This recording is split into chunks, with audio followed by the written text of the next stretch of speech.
Hey everyone, welcome back to the California Perspective. And today we are talking about the Stop GME Stock. So perhaps you've been hearing about GameStop and Reddit and the WallStreetBets. Today we're going to talk about it.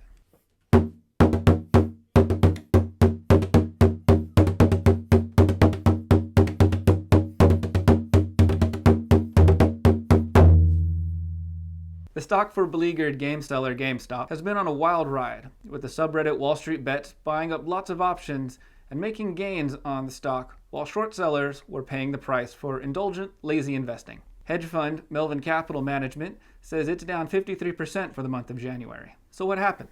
Hedge funds announced they were shorting the stock, which is a bet that the stock will go down.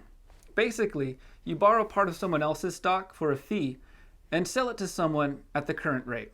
If the stock goes down, you buy the actual stock at the lower price and return the piece of stock to the original owner, pocketing the price difference. This causes the stock to go down more as people either sell the stock or also short the stock, as others begin to follow the belief that the stock will continue to go down.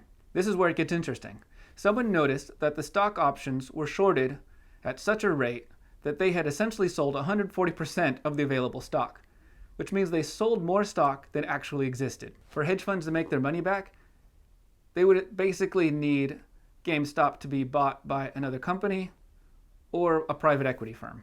But with the stock pushed down way below market value and seen as a way to screw hedge funds that were screwing over their beloved brand, the meme stock was created. This was people banding together to drive up the price of the stock, not based on market fundamentals, but on outside feel-good forces.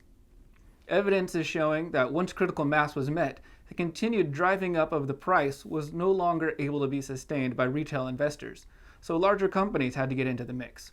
Which makes sense. If shorting the stock can drive investor psychology to drive down the stock, then buying massive quantities of the stock can drive investor psychology to drive up the stock. Another thing at play is that those who shorted the stock, to stop the bleeding, would buy the stock before it goes up in value anymore and they lose more money.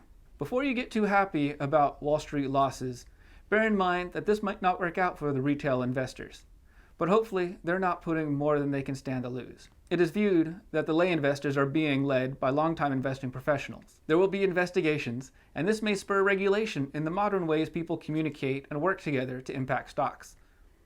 Hopefully it would also get some regulation in the way short sellers work and using options to buy more stock than exists. On the other side of the coin, investment app Robinhood, a favored means of buying stock, stopped the purchasing of GameStop shares, GME, perhaps because it ran out of money to be able to move the transactions, for which it does not charge the end user.